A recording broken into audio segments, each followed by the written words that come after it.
ಹೀಗೆ ಸಂದೇಶವಿಸಿರ್ತಕ್ಕಂಥ ಪರಮ ಪೂಜ್ಯ ಜಗದ್ಗುರು ಶ್ರೀ ಸಮರ್ಥ ಶಿವಾನಂದ ಮಹಾಸ್ವಾಮಿಗಳವರ ಪವಿತ್ರ ಪಾದಾರವಿಂದಗಳಿಗೆ ಅನಂತ ನಮಸ್ಕಾರಗಳನ್ನು ಸಲ್ಲಿಸಿ ಸದ್ಗುರು ಬಸವರಾಜ ಪಂಡಿತಪ್ಪನವರ ಪವಿತ್ರ ಪಾದಗಳಿಗೆ ನಮಸ್ಕರಿಸಿ ತಮ್ಮೆಲ್ಲರಿಗೂ ವಂದನೆಗಳನ್ನು ಸಲ್ಲಿಸಿ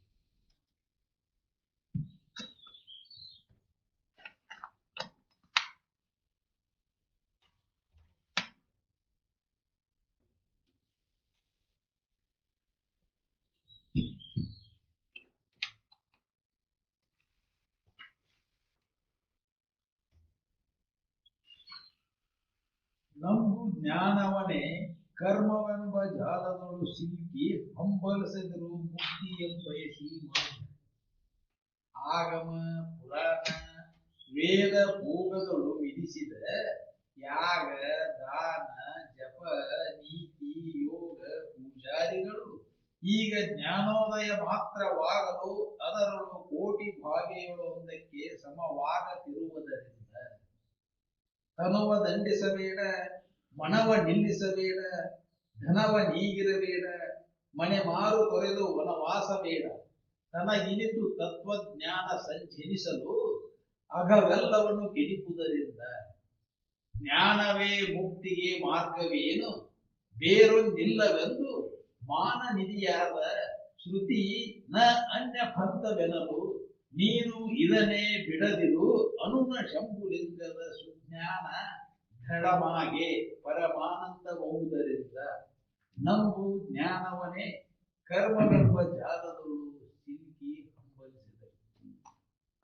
ಸುಖನ ನಿನಗೆ ಬೇಕಾಗಿತ್ತಂದ್ರೆ ನೀನು ಸುಖವನ್ನ ಇಚ್ಛಿಸಿದ್ದಾದ್ರೆ ಜ್ಞಾನವನ್ನು ನಮ್ಮ ಕರ್ಮವನ್ನು ಮಾಡಕ್ಕೆ ಯಾಕೆ ಕರ್ಮ ಅನ್ನೋದು ಪುನರ್ಜನ್ಮಕ್ಕೆ ಕಾರಣ ಆಗುತ್ತೆ, ಜನ್ಮಾಂತರಕ್ಕೆ ಕಾರಣ ಆಗುತ್ತೆ. ಅದಕ್ಕೆ ಕರ್ಮವನ್ನು ಬಿಡು, ನಾವು ಜ್ಞಾನವನ್ನು ನಮ್ಮ ಜ್ಞಾನ ಮುಕ್ತಿಗೆ ಸಾಧನ. ಜ್ಞಾನಾದೇವತ್ತು ಕೈವಲ್ಯಂ ಮತ್ತು ಕರ್ಮನ, ಕರ್ಮದಿಂದ ಇನ್ನು ಮುಕ್ತಿ ಆಗುವುದೇ ಇಲ್ಲ. ಕರ್ಮ ಅದು ಬಹುಚಕ್ರಕ್ಕೆ ಕಾರಣ ಆಗುತ್ತೆ. ಅದಕ್ಕೆ ನಮ್ಮ ಜ್ಞಾನವನ್ನು ಕರ್ಮ ಎಂಬ ಜಾಲದಲ್ಲಿ ಸಿಲುಕಿ ಹಂಬಲಿಸಿ. ಯಾಕಂದ್ರೆ ಒಂದು ಕರ್ಮದಿಂದನ ನಿನಗೆ ಅನೇಕ ಕಷ್ಟಗಳದಾವು. ಹಾಗೆ ಆ ಕಷ್ಟಗಳನ್ನು ಕಳ್ಕೊಳಕ್ ಮತ್ತೆ ಅನೇಕ ಕರ್ಮಗಳನ್ನು ಮಾಡಬೇಕು. ಕರ್ಮ ಅನ್ನೋದು ಕಷ್ಟದ ಸರಮಾಲೆ. ಕರ್ಮ ದುಃಖಕ್ಕೆ ಕಾರಣ ಆಗ್ತೈತಿ. ಅದಕ್ಕೆ ಕರ್ಮವನ್ನು ಮಾಡಕ್ ಹೋಗ್ಬೇಡ, ಕರ್ಮವನ್ನು ಬಿಡು, ಜ್ಞಾನವನ್ನು ನಂಬು. ಇಂಥ ಜ್ಞಾನವನ್ನು ನಂಬು. ಆತ್ಮಜ್ಞಾನ, ವಿಷಯ ಜ್ಞಾನ ಅಲ್ಲ. ವಿಷಯ ಜ್ಞಾನ ನಿನ್ನ ಕರ್ಮಕ್ಕೆ ಹಚ್ತೈತಿ, ಕರ್ಮ ಮಾಡಕ್ ಹಚ್ತೈತಿ. ವಿಷಯಗಳಿಂದ ಸುಖವನ್ನು ಹೊಂದಲಿಕ್ಕೆ ಆಗೋದಿಲ್ಲ. ಆ ವಿಷಯಗಳನ್ನು ಜ್ಞಾನವನ್ನು ಮಾಡಿಕೊಂಡೆ ಅಂದ್ರೆ ನಿನ್ನ ತೃಪ್ತಿ ಆಗುವುದೇ ಇಲ್ಲ. ಯಾರು ಆ ವಿಷಯ ಜ್ಞಾನವನ್ನು ಇಷ್ಟೆಲ್ಲ ಮಾಡಿಕೊಂಡವರು ಸುಖಿಗಳಾಗ್ಯಾರು ಅಂತ ವಿಚಾರ ಮಾಡಿ ನೋಡಿದ್ರೆ ಇಲ್ಲ. ಆತ್ಮಜ್ಞಾನವನ್ನು ಮಾಡಿಕೊಂಡವರು ಮಾತ್ರ ಸುಖಿಗಳ, ತನ್ನನ್ನು ತಿಳ್ಕೊಂಡವರು ಸುಖಿಗಳಾಗ್ಯಾರ. ಅದಕ್ಕೆ ಕರ್ಮವನ್ನು ಮಾಡಕ್ ಹೋಗ್ಬೇಡ, ಬಿಟ್ಬಿಡ. ನಂಬು ಜ್ಞಾನ ಕರ್ಮ ಎಂಬ ಜಾಲದಲ್ಲಿ ಸಿಲುಕಿ ಹಂಬಲಿಸಿರುವುದು ನೀನು ಮುಕ್ತಿ ಅನ್ಬಯಸಿ ಮನುಷ್ಯ. ಮುಕ್ತಿನ ನಿನ ಬೇಕಾಗಿತ್ತಂದ್ರೆ ಜ್ಞಾನವನ್ನು ನಂಬು. ಆತ್ಮಜ್ಞಾನ ಪರಬ್ರಹ್ಮನ ಅರಿವಿನಿಂದ ಅವರೇ ಜಾಣ್ಯ ಉಂಟೆ. ಅದಕ್ಕಿಂತ ಶ್ರೇಷ್ಠವಾದಂಥದ್ದು ಮತ್ತೊಂದು ಯಾವುದೂ ಇಲ್ಲ. ಯಾವುದು? ಪರಬ್ರಹ್ಮನ ಅರಿವು, ಜ್ಞಾನ. ಆ ಜ್ಞಾನವನ್ನು ನಂಬಿದಾಗ ನಿನ್ನ ಮುಕ್ತಿ ಆಗುತ್ತೆ. ಅಲ್ಲಿವರೆಗೂ ನಿನ್ನ ಮುಕ್ತಿ ಆಗುತ್ತೆ. ಮತ್ತು ವೇದಗಳಲ್ಲಿ ಇದರಲ್ಲಿ ಹೇಳವಲ್ರಿ ಪೂರ್ವದ ಭಾಗದೊಳಗೆ ಕರ್ಮ ಮತ್ತು ಯಾಕೆ ಹೇಳಿದ್ರು ಅಂತಂದ್ರೆ ಅಜ್ಞಾನಿಗಳಿಗೆ ಹೇಳಿದಂತ. ಆ ಅಜ್ಞಾನವನ್ನ ಕಳ್ಕೊಳ್ಳಿಕ್ಕೆ ಸಾಧನ ಆದಂತ ಏನು ಮೊದಲೇಕ ನನ್ನ ನಡವಳಿಕೆಯನ್ನು ಶುದ್ಧೀಕರಿಸ್ಕೊಳ್ಳಿಕ್ಕೆ ಎಂಥ ಕರ್ಮ ಹೇಳಿದ್ರು ಅವರು? ಒಳ್ಳೆ ಗುಣಗಳಿಂದ ಕೂಡ್ಕೊಂಡಂತ ದುರಿತವನ್ನ ಹೋಗಲಾಡಿಸಿಕೊಳ್ಳಿಕ್ಕೆ ಒಳ್ಳೆಯದನ್ನ ಮಾಡ್ಲಿಕ್ಕೆ ಹೇಳಿದ್ರು. ಅದನ್ನ ನಾವು ಬಿಟ್ಟು ಬೇರೆ ಬೇರೆ ಏನು ಭಾವಿಸ್ಕೊಂಡು ಕಲ್ಪಿತ ದೇವರುಗಳಂತ ಭಾವಿಸ್ಕೊಂಡು ಅದಕ್ಕೆ ಮುಟ್ಟಿಸ್ತೇವೆ, ಅದಕ್ಕೆ ಅರ್ಪಣೆ ಮಾಡ್ತೇವೆ ಅಂತ ಏನೇನೋ ಕರ್ಮ ಮಾಡಂತೀನಿ. ನಾನು ಮಾಡಿದಂತ ಕರ್ಮವನ್ನ ಕಳ್ಕೊಳ್ಳಿಕ್ಕೆ ಇನ್ನೊಬ್ರು ಈ ಮೊರೆ ಹೋದ್ರೆ ಹೋಗುದಿಲ್ಲ ಅದು. ನಾನು ಮಾಡಿದಂತ ಕರ್ಮದ ಫಲವನ್ನು ನಾನ ಉಣ್ಬೇಕು. ನಾನು ಮಾಡಿದಂತ ಕರ್ಮದ ಫಲವನ್ನು ಇನ್ನೊಬ್ರು ಉಣ್ಣ ಅಂತಂದ್ರೆ ಉಣ್ಲಿಕ್ಕೆ ಸಾಧ್ಯ ಐತನು? ಇಲ್ಲ. ನನ್ನ ಒಡನಾಡಿಗಳು ತಗೊಳ್ಳಾರವರು, ನನ್ನ ಬಂಧುಗಳು ತಗೊಳ್ಳಾರವರು, ನನ್ನ ಮಕ್ಕಳು ಮಡದಿಯರು ತಗೊಳ್ಳಾರವರು. ಅದನ್ನ ನಾನು ಮಾಡಿದ ಕರ್ಮವನ್ನು ನಾನ ಉಣ್ಬೇಕು. ಬೇರೆ ಯಾರಿಗೂ ವರ್ಗಾಯಿಸಕ್ ಬರೋಂಗಿಲ್ಲ. ನೀನು ಸ್ತೂಪ ನಾನು ಹಿಂಗಿಂಗ್ ಮಾಡೇನಿ, ನಾನು ಇಷ್ಟೆಲ್ಲ ಮಾಡಿ ನಿನಗೆ ಇಷ್ಟೆಲ್ಲ ಆರಾಮ ಇರ್ಲಿಕ್ಕೆ ನಿನಗೆ ಇದನ್ನ ಮಾಡಿಕೊಟ್ಟೇನಿ, ಸೌಕರ್ಯಗಳನ್ನು ಮಾಡಿಕೊಟ್ಟೇನಿ, ಅದಕ್ಕೆ ನಾನು ಮಾಡಿದಂತ ಕರ್ಮದೊಳಗೆ ನೀನು ಒಂದ್ ಸ್ವಲ್ಪ ಭಾಗಿಯಾಗುವಂತ ಭಾಗಿಯಾಗ್ತಾನೆ. ನಿನ್ ಸಲುವಾಗಿ ಮಾಡ್ಕೊಂಡು ನಾನೇನು ಹೇಳಿದ್ದೀನಿ ಅವ್ನು ಮಾಡಂತೇಳಿ ಅಂತಾರೆ. ಅದಕ್ಕೆ ಕರ್ಮದೊಳಗೆ ಕರ್ಮದ ಫಲವನ್ನ ಉಣ್ಣಬೇಕಾದದ್ದು ನಾನ. ವಿಷಯ ಭೋಗವನ್ನು ಅವ್ರು ಮಾಡ್ತಾರ, ಕರ್ಮದ ಫಲವನ್ನು ಉಣ್ಬೇಕಾದವ್ ನಾನು. ಅದಕ್ಕೆ ಆ ಕರ್ಮ ಎಂಬ ಜಾಲದಲ್ಲಿ ಸಿಲುಕಿ ಹಂಬಲಿಸ್ಬೇಡ ನೀನು. ಕರ್ಮನ ನಿನ್ನ ದುಃಖಕ್ಕೆ ಕಾರಣಕ್ಕೈತಿ, ಅದ ಜನ್ಮಾಂತರಕ್ಕೆ ಕಾರಣಕ್ಕೈತಿ. ಅದಕ್ಕೆ ಅದನ್ನ ಬಿಟ್ಬಿಡು ನಮ್ಮ ಜ್ಞಾನ. ಮತ್ತು ವೇದಗಳಲ್ಲಿ ಹೇಳಿದಂತ ಈ ಕರ್ಮಗಳ ದುಃಖಕ್ಕೆ ಕಾರಣಗೆ ಹೊರತಾಗಿ ಸುಖಕ್ಕೆ ಕಾರಣ ಅಲ್ಲ. ನಿನ್ನನ್ನ ನೀ ತಿಳಿದ ತಕ್ಷಣ ಈ ಕರ್ಮದಿಂದ ಸಿಕ್ಕಂತ ಸುಖ ಅದರ ಒಂದು ಭಾಗಕ್ಕೂ ಕೂಡ ಸಮ ಆಗುವುದಿಲ್ಲ. 1000 ಭಾಗ ಮಾಡಿದ್ರು ಕೂಡ ಆ 1000 ಭಾಗದ 1ನೇ ಭಾಗಕ್ಕೂ ಕೂಡ ಸಮ ಆಗುವುದಿಲ್ಲ ನಿನ್ನ ಕರ್ಮದ ಫಲ. ಕರ್ಮದಿಂದ ಸಿಕ್ಕಂತ ಸುಖದ ಫಲ ಸುಖ ಈ ಜ್ಞಾನದಿಂದ ಸಿಕ್ಕಂತ 1000 ಪಾಲಿನೊಳಗೆ 1 ಭಾಗಕ್ಕೂ ಸಮ ಆಗುವುದಿಲ್ಲ ಅಂತಂದ್ರೆ ಮಾಡೇನು ಉಪಯೋಗ? ಇಷ್ಟೆಲ್ಲ ಮುಂಜಾಲಿದ್ದ ಸಂಜೆ ತನ ನಾವು ಕರ್ಮಗಳನ್ನು ಮಾಡ್ತೇವೆ, ಒಂದಿಲ್ಲ ಒಂದು ಕರ್ಮಗಳನ್ನು ಮಾಡ್ತೇವೆ. ಮಾಡಿದ ಮೇಲೆ ಸುಖ ಒಂದು ಎಳ್ಳು ಕಾಳಿನಷ್ಟರ, ಒಂದು ಸಾಸಿವೆ ಕಾಳಿನಷ್ಟರ ಸಿಕ್ಕೈತೇನೋ ಅಂತಂದ್ರೆ, ಉಳ್ದೈತೇನೋ ಅಂತಂದ್ರೆ, ಉಳ್ದಿದ್ರ ಮಾಡ್ಬೋದಿತ್ತು, ಉಳ್ದೇ ಇಲ್ಲದ. ಜೀವನ ಪರ್ಯಂತರ ಮಾಡಿದ್ರು ಕೂಡ ಒಂದು ಮೊಟ್ಟಿಗೆರ ಉಳಿತಿತ್ತು ಇದ್ದಿದ್ರ. ಇಲ್ಲ ಅದ್ರೊಳಗೆ ಸುಖನೇ ಇಲ್ಲ. ಅದಕ್ಕೆ ಸುಖ ವಿಷಯಾದಿಗಳಲ್ಲಿಲ್ಲ. ವಿಷಯಾದಿಗಳನ್ನ ಪಡೆಯುವುದಕ್ಕೋಸ್ಕರ ನಿನ್ನ ಕರ್ಮವನ್ನು ಮಾಡಕತ್ತಿ. ಆ ವಿಷಯಗಳಲ್ಲಿ ಸುಖ ಎಲ್ಲ ಬಿಟ್ಟು ಬಿಡು. ಸುಖ ಅನ್ನೋದು ನಿನ್ನೊಳಗೈತಿ. ನಿನ್ನೊಳಗಿರುವಂತ ಸುಖದ ಅನುಭವ ನಿನಗಾಗಬೇಕಂದ್ರೆ ನಂಬು ಜ್ಞಾನ. ಕರ್ಮ ಎಂಬ ಜಾಲದಲ್ಲಿ ಸಿಲುಕಿ ಹಂಬಲಿಸಿಬಿಡ. ಯಾಕೆ ಒಂದಿಲ್ಲ ಒಂದು ಕರ್ಮ ಮುಗಿದ್ರೊಳಗೆ ಮತ್ತೊಂದು ಕರ್ಮ ಚಾಲು. ಬಿಟ್ಟೆವನು ಮುಂಜಾನೆ ಎದ್ದ ತಕ್ಷಣ ಸಂಜೆ ತನನು ಏನು ಒಂದಿಲ್ಲ ಒಂದು ಕರ್ಮ ಮಾಡೋದು. ಉದ್ದೇಶ ಏನಪ್ಪಾ? ಸುಖವದ ಇಚ್ಛೆ, ಸುಖ ಹೊಂದ್ಬೇಕಂತ ಮಾಡಾಕತ್ತೇವ್ರಿ ಇವನ್ನೆಲ್ಲ. ಹಿಂಗಾರ ಸಿಕ್ಕೈತೇನು ಸುಖ ಅಂತಂದ್ರೆ ಇಲ್ಲ. ಸುಖ ಅದರೊಳಗಿಲ್ಲ, ನಿನ್ನೊಳಗೈತಿ. ನಿನ್ನೊಳಗಿರ್ತಕ್ಕಂಥ ಸುಖದ ಅನುಭವ ನಿನಗಾಗಬೇಕಂದ್ರೆ ನೀನ್ ಯಾರಂತ ತಿಳ್ಕೊ. ಈ ಜ್ಞಾನವನ್ನು ಮಾಡ್ಕೊ.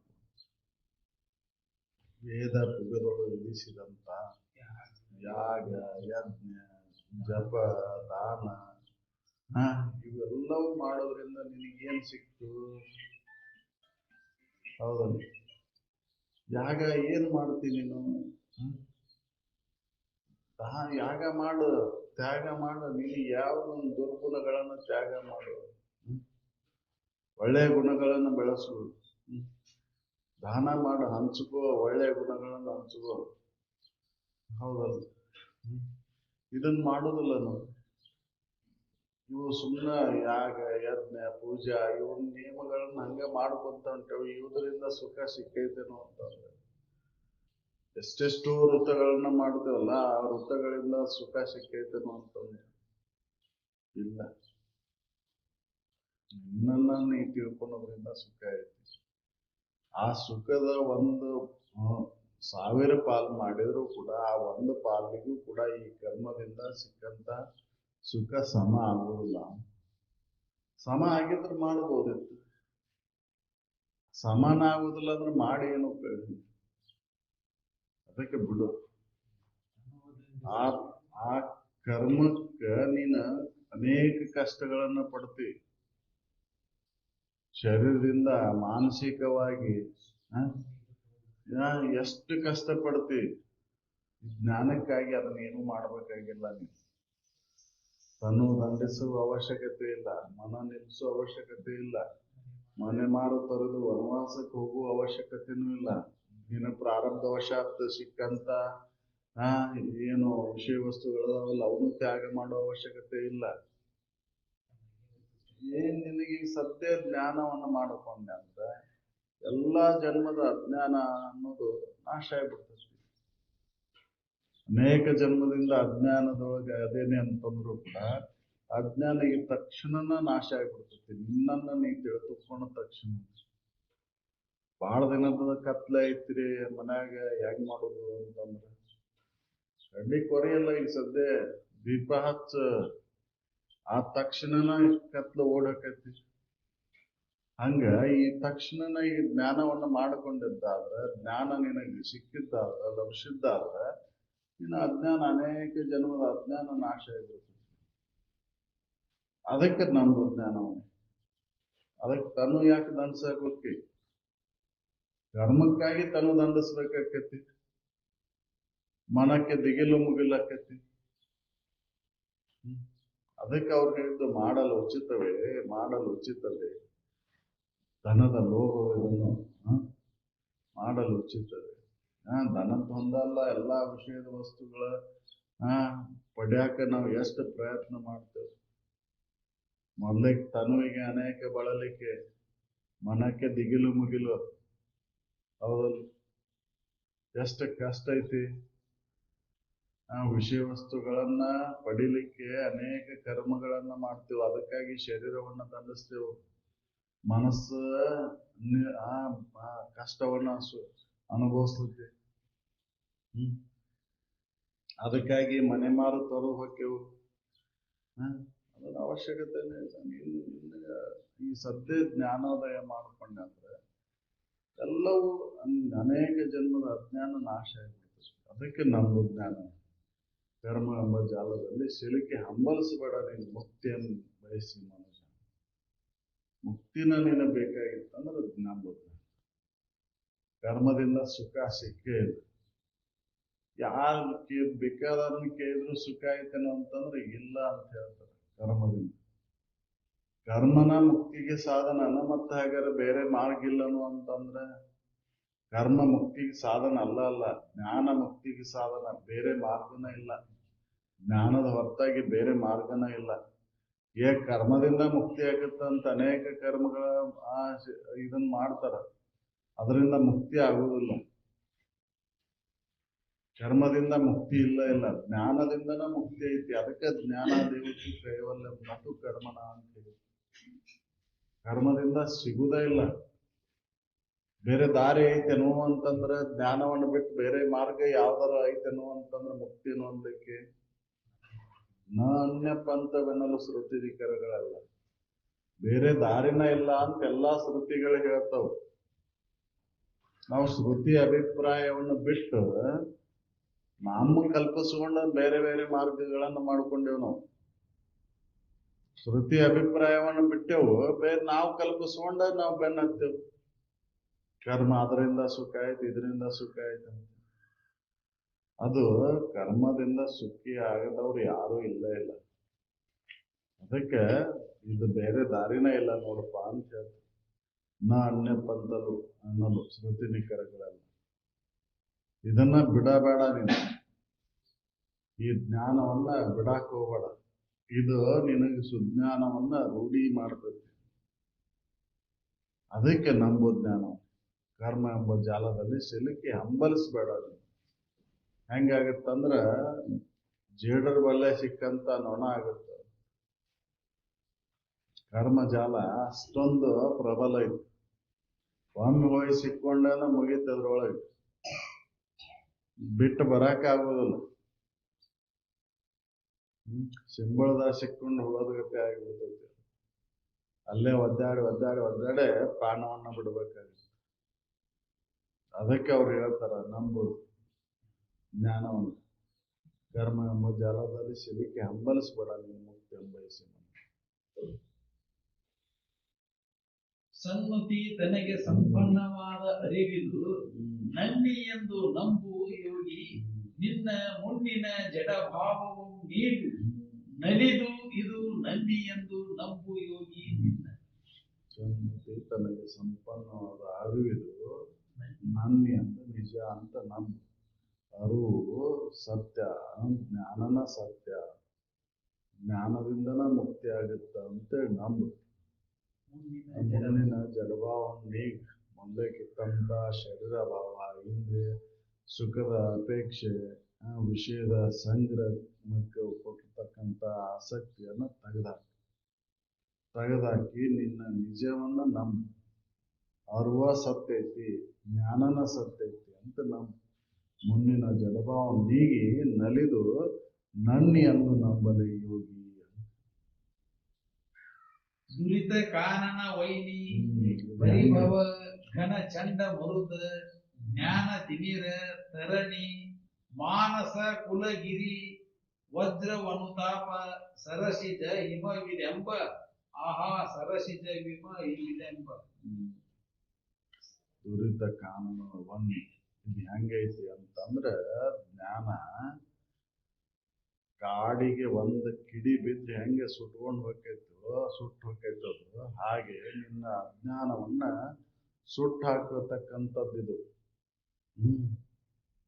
ದುರಿತ ಕಾನನದ ವನ್ನಿ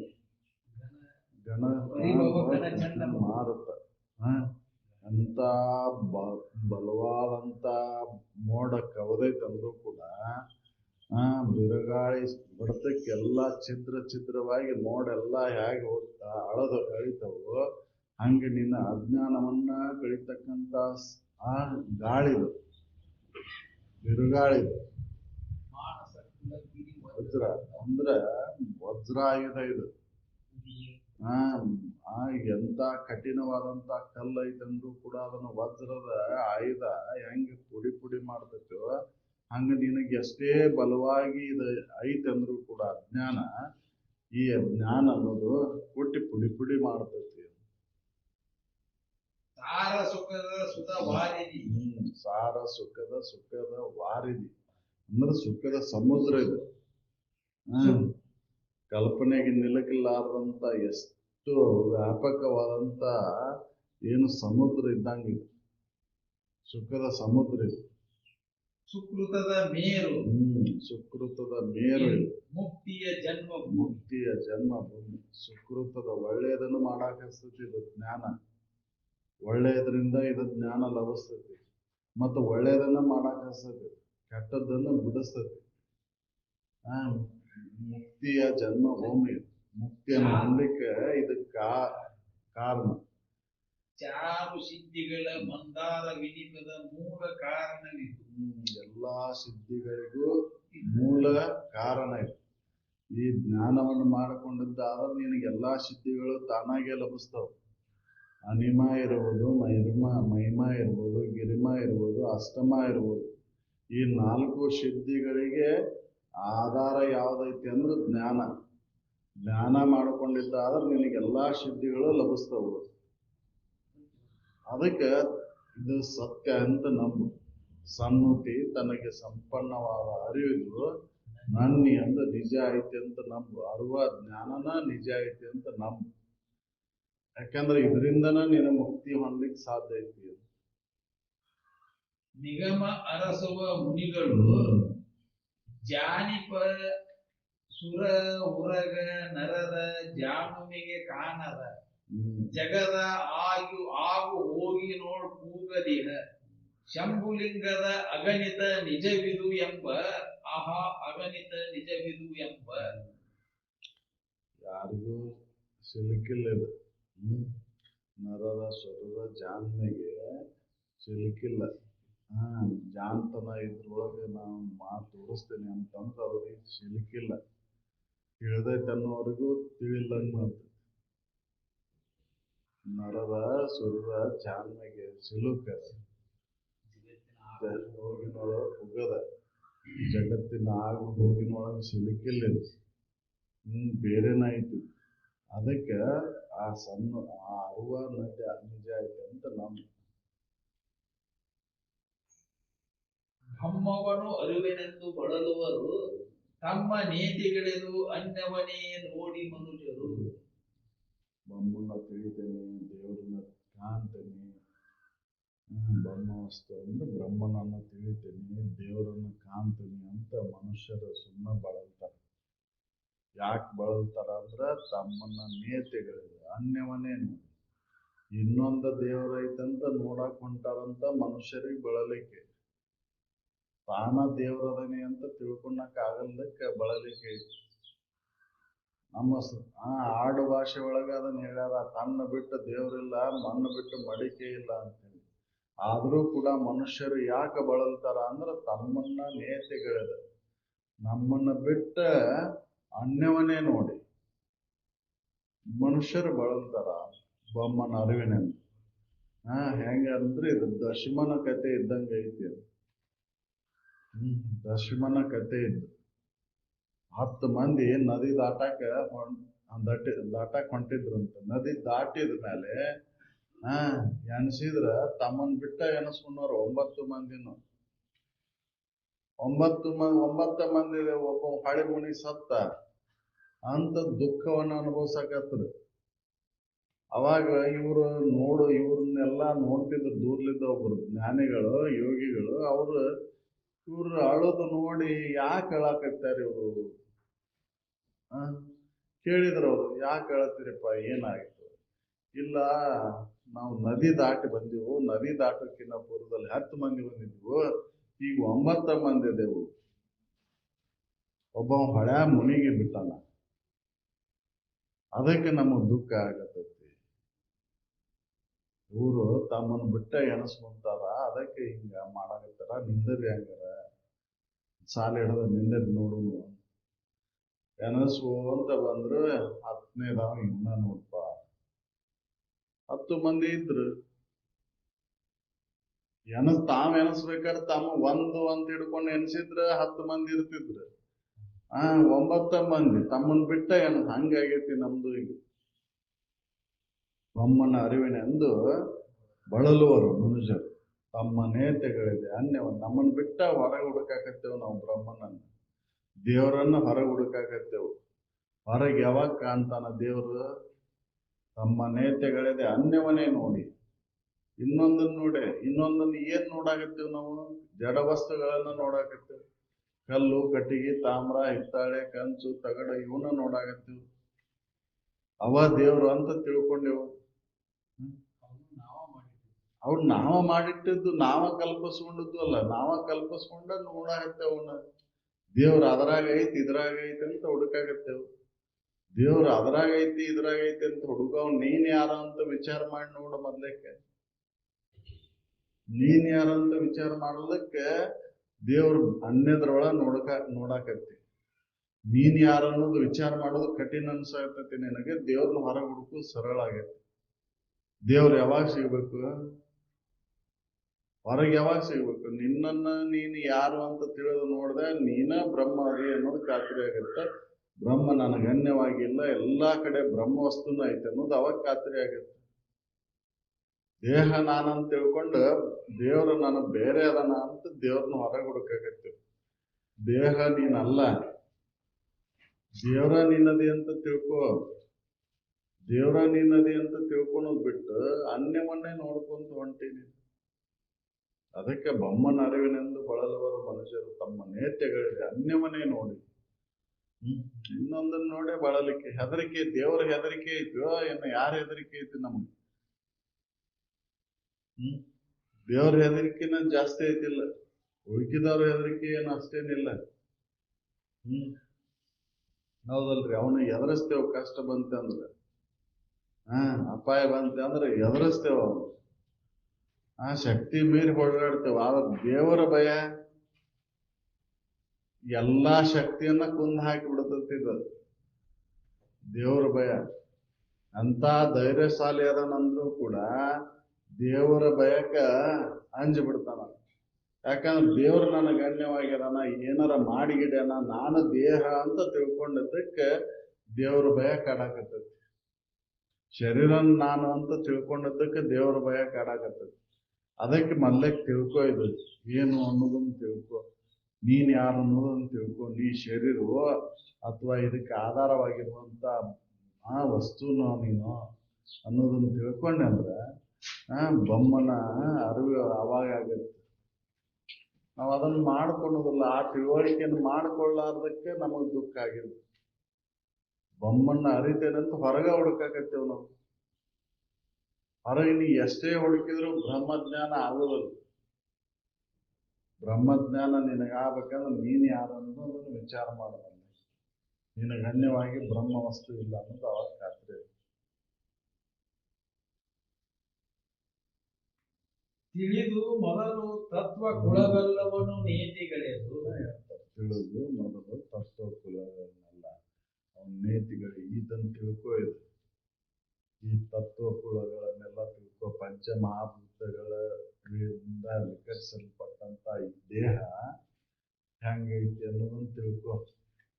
ಇದು ನಿತ್ಯ ಐತು ಅನಿತ್ಯ ಐತು, ಇದು ಜಡನೋ ಅಜಡನೋ, ಇದು ಮಲಿನೋದಂಥದ್ದು ಏನ ಶುದ್ಧ ವಸ್ತುನು, ಇದನ್ನ ತಿಳ್ಕೊ. ಇದನ್ನ ಮೊದಲಕ್ಕೆ ಇದನ್ನೆಲ್ಲ ತಿಳ್ಕೊಂಡು ಇದು ನೇತಿಗಳು ಹೆಂಗ ನೇತಿಗಳು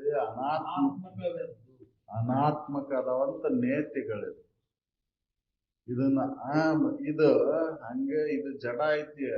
ಇದು ಏನು ನಿನ್ನ ಆಧಾರ ಇಲ್ಲ ಅಂದ್ರೆ ಇದೇನು ಕೆಲಸ ಮಾಡ್ಲಾರ್ದು, ಅರಿವಿಲ್ಲ ಅಂದ್ರೆ ಏನು ಮಾಡ್ಲಾರ್ದು. ಅದಕ್ಕೆ ಇದು ಜಡ ಐತೆ ಅಂತ, ಇದು ಅನಾತ್ಮ ಐತೆ ಅಂತ ಕೈ ಬಿಡು. ಒಳಗೆ ಅಧಿಕರಣ ಇದಕ್ಕೆ ಆಧಾರವಾಗಿ ಅಧಿಕರಣವಾಗಿರ್ತಕ್ಕಂಥ ನಿರ್ವಿಕಾರ ಸಂವಿಧುಳುನೇ ತಾನೆಂಬ ಬಗೆಯ ಸುವಿಚಾರ ವಿವೇಕದ ಬಳಿಗಿಳಿಯಲಿ. ಸುವಿಚಾರದ ವಿವೇಕದ ಬಳಿ ಬಿಡಿದೆ. ಆ ಸುವಿಚಾರ ಮಾಡದ ಆ ವಿವೇಕವನ್ನು ಜಾಗೃತ ಮಾಡಿಕೊಳ್ಳಾರ್ದ ಹಂಗ ಬೊಮ್ಮನ ಅರಿವಿನೆಂದು ಬಳಲುವರು ಮನುಷ್ಯರು. ನಾನು ಯಾರಂತ ತಿಳ್ಕೊಂಡೇ ಇಲ್ಲ, ಹಂಗ ದೇವ್ರನ್ನ ಹುಡುಕಕ್ ಹೊಂಟೇವು. ಇದು ಏನು ಅನ್ನೋದನ್ನು ವಿಚಾರ ಮಾಡಿ ನೋಡ್ಕೋ. ಮೊದಲು ತಿಳಿದು ತತ್ವ ಕುಲಗಳನ್ನೆಲ್ಲ ಅವನ ಅನಾತ್ಮಕ ಅದಾವಂತ ಕೈ ಬಿಡು. ಅವ ಅನಾತ್ಮಕ ಅದಾವಂತ ವಿಚಾರ ನೋಡ್ಕೋ. ಸ್ವಯಂ ಏನಾರ ಅದಕ್ಕೆ ಅಸ್ತಿತ್ವ ಐತು ಹೇಗೋ. ಅವು ನಿತ್ಯ ಅದಾವ ಅನಿತ್ಯ ಅದಾವ, ಅವು ಸುಖ ರೂಪದವ ದುಃಖ ರೂಪದವ ಅಂತ ತಿಳಿದು ನೋಡ್ಕೊ. ಇದನ್ನ ತಿಳ್ಕೊ. ಈ ಶರೀರ ಹೆಂಗೈತಿ ಹೆಂಗಾಗೈತಿ, ಇದು ಈ ವಿವೇಕವನ್ನು ಮಾಡಿಕೊಡಿ. ಇದು ಅನಿತ್ಯ ಐತಿ ಅಂತ ಅನಾತ್ಮಕ ಐತಿ. ಇದು ಆತ್ಮವಸ್ತು ಅಲ್ಲಿದು. ಆತ್ಮವಸ್ತು ಅಂದ್ರ ಯಾವಾಗ್ಲೂ ಇರುವಂತದ್ದು. ಅದು ಒಳಗ ಅಧಿಕರಣವಾಗಿ ಐತಿ, ಅದು ಆಧಾರವಾಗಿ ಐತಿ. ಆಧಾರ ವಸ್ತು ನಾನಂತ ತಿಳ್ಕೊಳೋದ್ ಬಿಟ್ಟು ಈ ತೋರಿಕೆ ಜಡ ಶರೀರವ ಭಾವವನ್ನು ಇಟ್ಕೊಂಡು ಇದ ನಾನು ನಂದು ಅಂತ ತಿಳ್ಕೊಂಡು ಹೊಂಟೆವಂತನ ನಮಗ ದುಃಖ ಆಗೈತಿ. ದೇವ್ರನ್ನ ಹೊರಗೆ ಹುಡುಕಾಗೈತಿ. ಒಳಗೆ ಅಧಿಕರಣವಾಗಿರ್ತಕ್ಕಂಥ ಏನು ಎಲ್ಲಾ ಕಳೆದು ಉಳಿದಂತ ಉಳ್ಮೇಲೆ ನಾನು ಅಂತ ಆ ವಿವೇಕ ಜಾಗೃತ ಮಾಡ್ಕೊಂಡಿದ್ದು ಅಂದ್ರೆ ಹಾಗೆ ಉಳ್ಳಾಗಡ್ಡಿ ಒಳಗೆ ಹೇಗೆ ಅದು ಡೇಟ್ ಅನ್ನೋದೈತು, ಅದು ಭಾಗ ಮಾಡ್ಲಿಕ್ಕೆ ಬರುದಿಲ್ಲ. ಅದರ ಆಧಾರದ ಮೇಲೆ ಹೇಗೆ ಪರಿಗಳ ಸುತ್ತಿರ್ತಾವೋ ಹಾಗೆ ನನ್ನ ಒಳಗ ಅಧಿಕರಣವಾಗಿರ್ತಕ್ಕಂಥ ಸದಾ ಜಾಗೃತವಾಗಿರುವಂತ ಚೈತನ್ಯ ವಸ್ತುನೇ ನಾನಂತ ತಿಳ್ಕೊಳೋದ್ ಬಿಟ್ಟು ಸುಮ್ಮನೆ ಈ ತೋರಿಕೆ ಜಡಭಾವವನ್ನು ಇಟ್ಕೊಂಡು ಇದ ನಾನು ನಂದು ಅಂತ ತಿಳ್ಕೊಂಡು ದೇವ್ರನ್ನೂ ಜಡ ಅದಾವಂತ ಹುಡುಕಾಕ್ ಹೊಂಟೇವು. ಅವನು ಜಡ ವಸ್ತುಗಳಲ್ಲೇ ಹುಡುಕಾಕತ್ತೇವು ದೇವ್ರನ್ನ. ಜಡ ವಸ್ತುಗಳಲ್ಲಿ ಯಾವಾಗ ಕಾಣ್ಬೇಕು? ಹೌದಲ್ಲ, ಕಲ್ಲು ಕಟ್ಟಿಗೆ ತಾಮ್ರ ಹಿತ್ತಾಳಿ ಒಳಗೆ ಏನಾದ್ರು ದೇವ್ರ ಅದಾನನು? ಅವು ಹೆಂಗದಾವ್? ಜಡ ಅದಾವು. ನೀವು ದೇವ್ರನ್ನ ಮೂರ್ತಿ ಮಾಡಿ ಕೊಡಪ್ಪ ನನಗ ಒಂದು 5 ತೊಲಿದು ಅಂತ ಕೇಳ್ತೀರಿ. ಹೌದಲ್ಲ, ಅದು ತೂಕ ಮಾಡ್ತೀರಿ ನೀವು. ಅದು ತೂಕ ಮಾಡ್ಲಿಕ್ಕೆ ಬರ್ತೈತೇನೋ ದೇವ್ರನ್ನ? ದೇವ್ರಂತ ಏನಾರ ಇಟ್ಟೇವ? ಏನ್ ದೇವ್ರನ್ನ ಇಟ್ಟೇವ ನಾವು? ದೇವ್ರಂತ ಕಲ್ಲು ಕಟ್ಟಿಗೆನ ಇಟ್ಟೇವ ಹೊರತಾಗಿ ದೇವ್ರನ್ನ ಇಟ್ಟಿಲ್ಲ.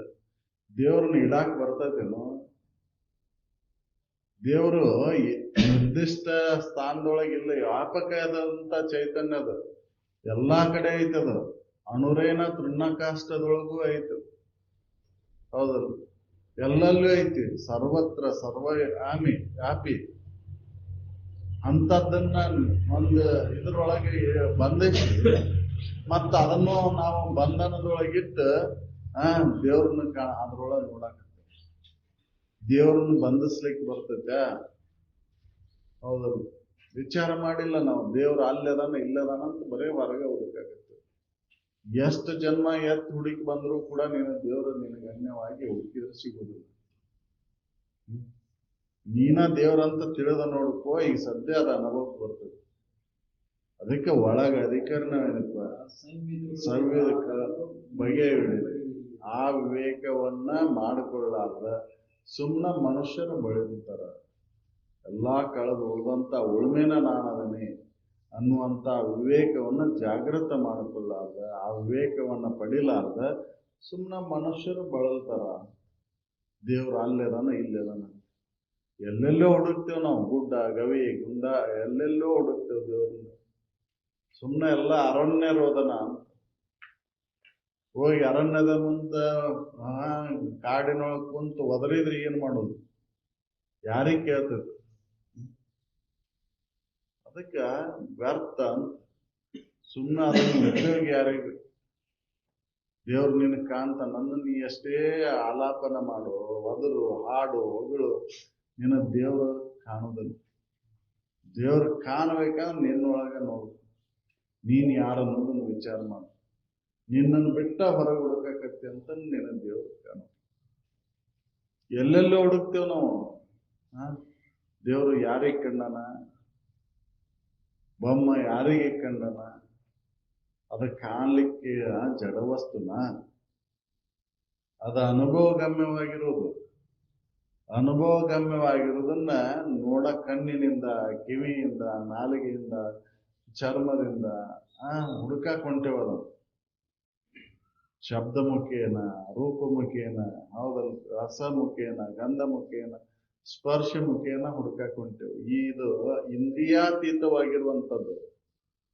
ಕಣ್ಣು, ಕಿವಿ, ಮೂಗು, ನಾಲಿಗೆ, ಚರ್ಮಕ್ಕೆ ಗೋಚರ ಆಗಲಾರ್ದಂತ ಶಬ್ದಾತೀತ, ವರ್ಣಾತೀತ, ರೂಪಾತೀತವಾಗಿರುವಂತದ್ದನ್ನ ನಾವು ಶಬ್ದಗಳ ಮುಖಾಂತರ, ರೂಪಗಳ ಮುಖಾಂತರ, ವರ್ಣನೆ ಮುಖಾಂತರ ಅದನ್ನ ಬಂದ್ಸಾಕ್ ಹೊಂಟೇವ್ ನಾವು ದೇವ್ರನ್ನ. ಅದು ವ್ಯಾಪಕವಾಗಿ ಬಯಲು ಬಂಧಿಸ್ತೀನಿ ಅಂತಂದ್ರ ಹೇಗೆ ಅಸಾಧ್ಯವೋ ಹಾಗೆ ದೇವ್ರನ್ನ ನಾನು ನಿರ್ದಿಷ್ಟ ಸ್ಥಾನದೊಳಗೆ ಇಡ್ತೇನೆ, ಬಂಧಿಸ್ತೀನಿ ಅಂತಂದ್ರ ಅದು ಮೂರ್ಖರು ಅಂತ ಹೇಳಿ.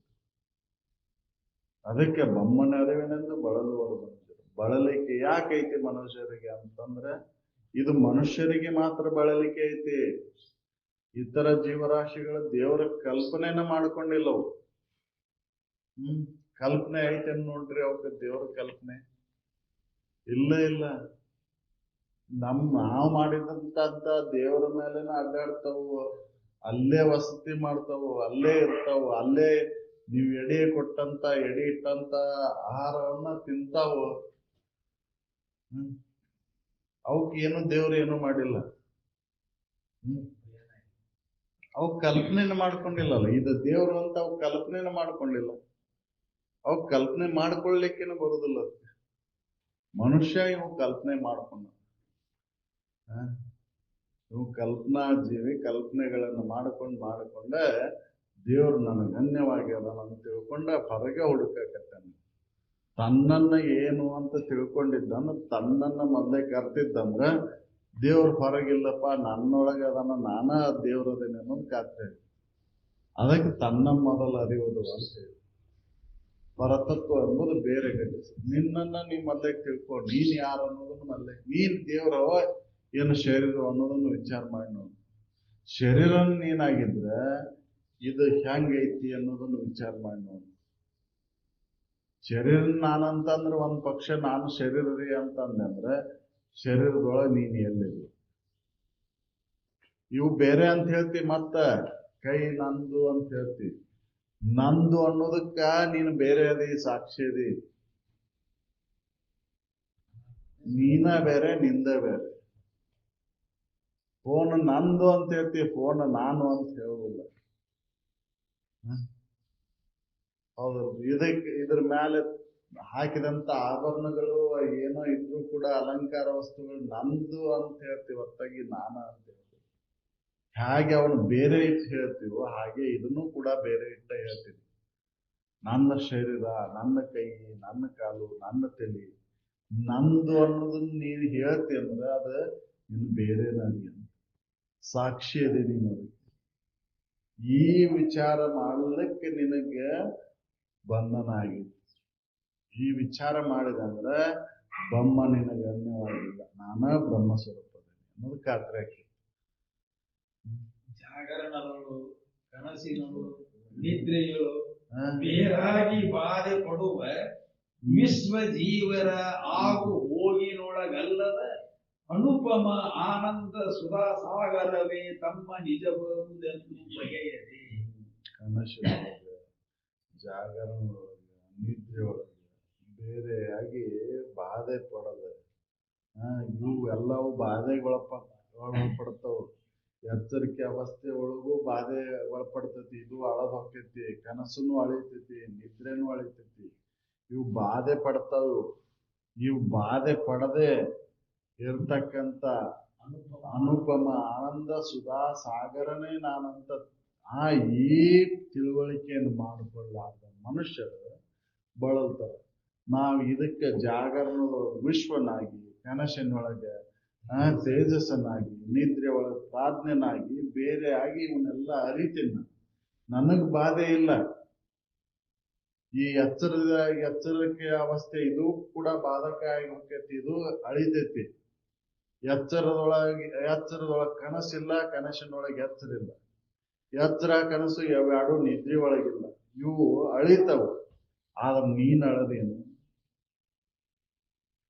ಎಚ್ಚರದೊಳಗೆ ವಿಶ್ವನಾಗಿ ಎಲ್ಲ ವಿಷಯ ವಸ್ತುಗಳನ್ನ ಅರಿತಿ, ಕನಸಿನೊಳಗೆ ತೇಜಸ್ಸನ್ನಾಗಿ ಅರಿತಿ, ಕನಸಿನ ವ್ಯವಹಾರವನ್ನ ಅರಿತಿ, ನಿದ್ರೆ ಒಳಗೆ ಪ್ರಾಜ್ಞನಾಗಿ ನನ್ನ ನಿದ್ದೆ ಚಲೋ ಆಯ್ತು, ನಿದ್ದೆ ಚಲೋ ಆಗಿಲ್ಲ ಇವತ್ತ ಅಂತ ಹೇಳ್ತಿ. ಇವನು ಮೂರು ಅವಸ್ಥೆಯನ್ನ ಅರಿತ ನೀ ಬೇರೆ ಸಾಕ್ಷಿಯದಿ, ಆದ್ರೂ ಕೂಡ ನೀ ಸಾಕ್ಷಿ ಅಂತ ತಿಳ್ಕೊಳ್ಳಾರ್ದ ಈ ಎಚ್ಚರಿಕೆ ಅವಸ್ಥೆ ಒಂದು ಅವಸ್ಥೆಯನ್ನು ಹಿಡ್ಕೊಂಡು ನಾ ಅಂತವ ಇಂತವ ಅಂತ ಈ ತೋರಿಕೆಯ ಜಡಭಾವವನ್ನು ಇಟ್ಕೊಂಡ ನೀನು ಬಳಲಾಕತ್ತಿ. ಈ ಜಡಭಾವವನ್ನು ಬಿಟ್ಟು ನೀನು ನಾ ಬ್ರಹ್ಮವಸ್ತುನೇ ಅದೇನಂತ ತಿಳ್ಕೊಳ್ಳಾರ್ದಕ್ಕೆ ನಿನ್ನ ದುಃಖ ಆಗತ್ತತಿ ನೋಡು ಅಂತ ಹೇಳ್ತಾರೆ. ಸ್ವಗತ ಸಜಾತಿ ವಿಜಾತಿಗಳೆಂಬ ಭೇದ ಭಾವನೆಗಳು ಸಹಜವಾಗಿ ತಮಗಿಲ್ಲದೆ. ಸ್ವಗತ ಸಜಾತಿ ವಿಜಾತಿ ಭೇದಗಳು ಸಹಜವಾಗಿ ತನಗಿಲ್ಲ, ಬ್ರಹ್ಮವಸ್ತುವಿಗೆ ಇಲ್ಲ. ಸ್ವಗತ ಸಜಾತಿ ವಿಜಾತಿ ಭೇದಗಳು ಅಲ್ಲಿಲ್ಲ. ಸ್ವಗತ ಸಜಾತಿ ವಿಜಾತಿ ಭೇದಗಳು ಯಾರಿಗದಾವು? ತೋರಿಕೆಗದಾವು, ಇರುವಿಕೆಗಿಲ್ಲ. ಸ್ವಗತ ಭೇದ ಅಂದ್ರ ಒಂದು ವಸ್ತುವಿನಲ್ಲೇ ಭೇದ. ಈ ಶರೀರದೊಳಗೆ ಭೇದ ಮಾಡ್ತೇವಿಲ್ಲ. ಸ್ವಗತ ಭೇದ ಇದ್ರೊಳಗೆ ಎಷ್ಟು ಭೇದ ಮಾಡ್ತೇವೆ ನಾವು? ಎಡಗೈಲೆ ಕೊಡಾಕತ್ರ ಬ್ಯಾಡ ಅಂತೀವ, ಮತ್ ನಿಂದಲ್ಲದ ಕೈ ಬಲಗೈಲೆ ಕೊಡುವಂತ ಹೇಳ್ತೇವೆ. ಬಲ ಬೇರೆ ಎಡ ಬೇರೆ ಅಂತ ಇದ್ರೊಳಗೆ ಭೇದ ಮಾಡ್ತೇವೆ. ಇದು ಸ್ವಗತ ಬೇರೆ ಭೇದ. ಇದು ಒಂದೇ ರೀತಿಯಾಗಿಲ್ಲ, ಆಕಾರ ಉಳ್ಳದಂತನ ಭೇದ ಐತಿ. ಇದು ಮೇಲಿನ ಗತೆ ಕೆಳಗಿಲ್ಲ, ಕೆಳಗಿನ ಗತೆ ಮೇಲಿಲ್ಲ, ಮುಂದಿನ ಗತೆ ಹಿಂದಿಲ್ಲ, ಹಿಂದಿನ ಗತೆ ಮುಂದಿಲ್ಲ. ಅದಕ್ಕೆ ಇದ್ರೊಳಗೆ ಭೇದ ಐತಿ. ಆದ್ರ ನಿಜವಾಗಿ ಇರುವಂತ ಸದ್ವಸ್ತುವಿಗೆ ಯಾವ ಭೇದನೂ ಇಲ್ಲ. ಸಹಜವಾಗಿ ಸ್ವಗತ ಸಜಾತಿ ವಿಜಾತಿ ಭೇದಗಳು ಸಹಜವಾಗಿ ತನಗಿಲ್ಲ. ಗಗನದಂತೆ ಅವಿರಳ ಶಂಭುಲಿಂಗ ಸ್ವರೂಪನ ನೀನದಿ ಅಂತ ತನಗಿಲ್ಲದ ಅನುಭೂತಿ ಜನಿಸದೆ. ತನಗ ಅನುಭೂತಿ ಅನುಭವ ಜನಿಸದೆ ಮನುಷ್ಯರು ಬಳಲ್ತಾರ. ನೋಡ್ರಿ, ನಂದ ಶರೀರ ಅಂತ ಹೇಳ್ತೀವಿ. ಈ ಶರೀರದೊಳಗೆ ಎಷ್ಟು ಭೇದ ಇದೆ. ಎಡ ಬೇರೆ, ಬಲ ಬೇರೆ, ಮೇಲೆ ಬೇರೆ, ಕೆಳ ಬೇರೆ.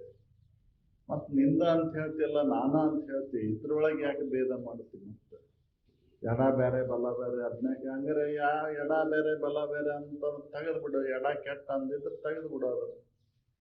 ಹೌದು, ಈಕೆ ಆಕಾರ ಉಳ್ಳದಂತನ ಇದನ್ನು ಭೇದ ಮಾಡಾಕತ್ತೀನಿ.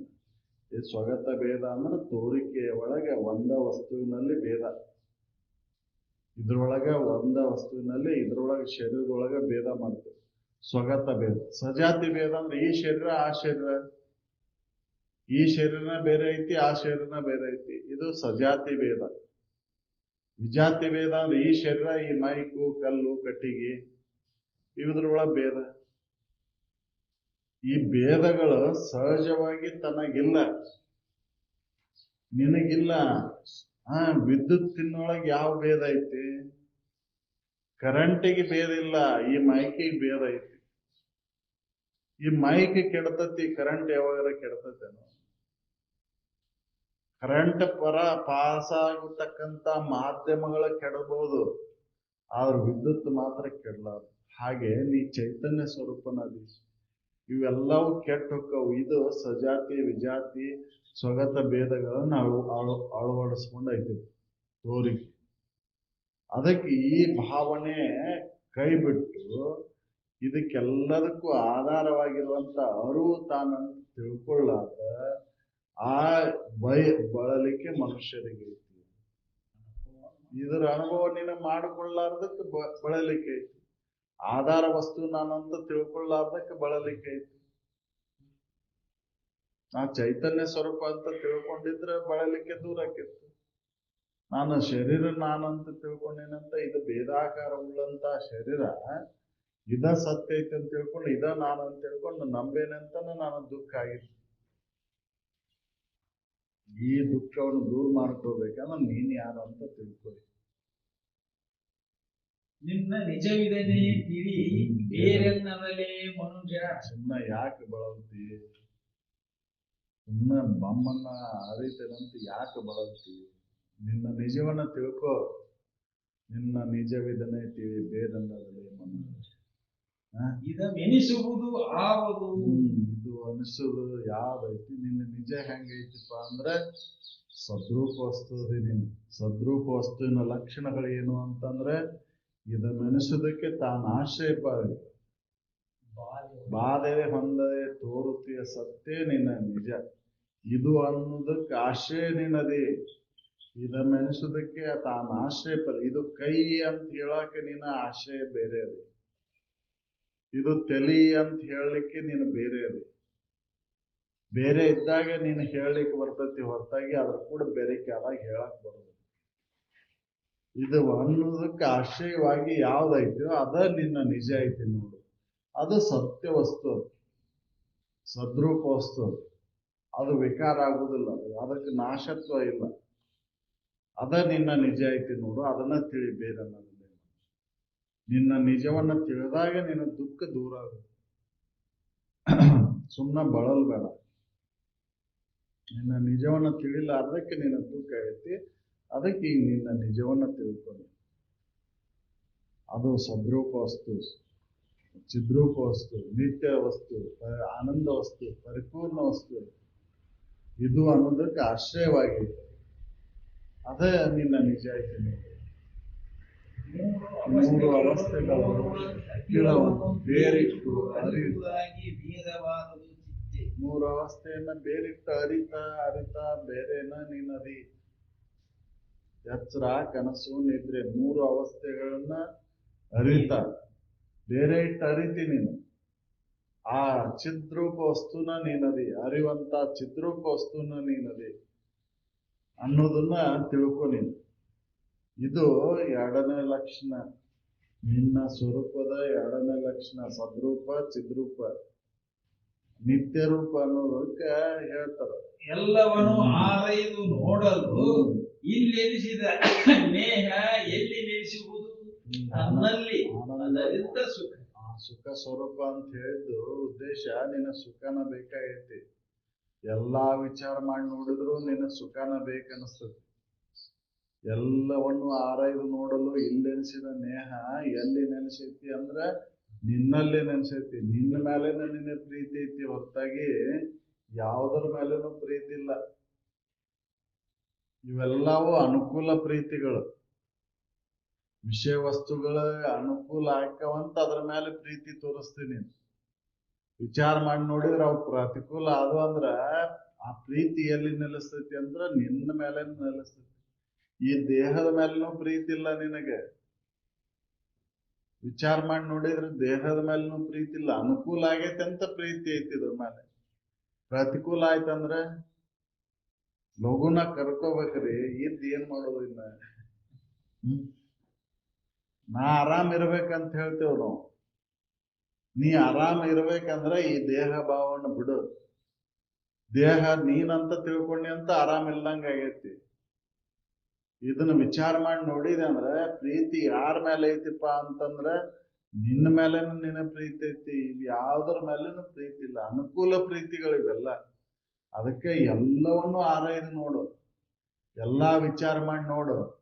ಇಲ್ಲೆನಿಸಿದ ನೇಹ ಅಂದ್ರೆ ಇಲ್ಲ ಪ್ರೀತಿ ಎಲ್ಲಿ ನೆಲೆಸೈತಿ ಅಂತಂದ್ರ ನಿನ್ನ ಮೇಲೆ, ತನ್ನ ಮೇಲೆ.